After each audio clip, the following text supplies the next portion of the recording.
Hello, my name is Kelsey Plum, and I am a physical therapist assistant student at Penn State Monado. In this video, I will be demonstrating how to perform manual muscle tests on the upper extremity.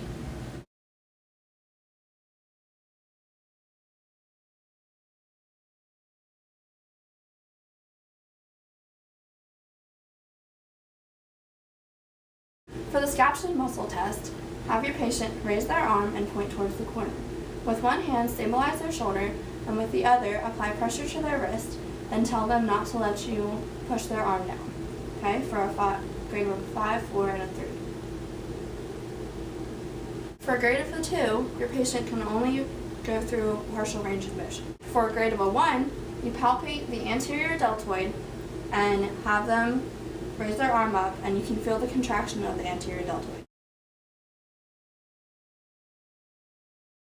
For the elbow extension muscle test, for grades 5, 4, and 3, support the patient's arm above the elbow and tell them to straighten their arm. Apply pressure at the wrist and tell them not to let you push it down. For a grade of a 2, have your patient with their arm like this. Support their arm with one hand above the elbow and with the other hand at the wrist, and ask them to straighten their arm out. For a grade of a 1, have your patient sit with their arm like this, support the arm at the wrist, and then palpate for the triceps tendon for the contraction whenever they straighten their arm.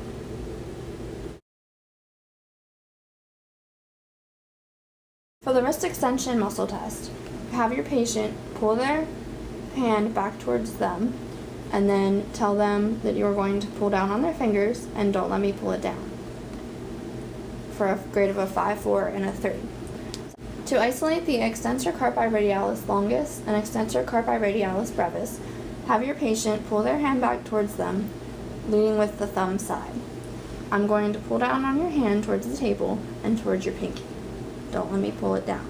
For a grade of a 5, 4, and a 3. To isolate the extensor carpi ulnaris, have your patient bring their hand back towards them, leading with the pinky side.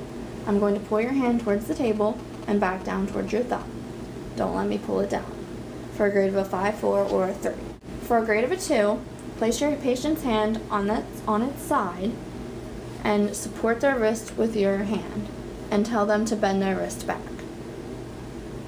For a grade of a 1, support your patient's hand and place 1 or 2 fingers on the back of their wrist and palpate for the contractions of the extensor carpi radialis longus, brevis, and extensor carpi ulnaris as they bend their wrist back.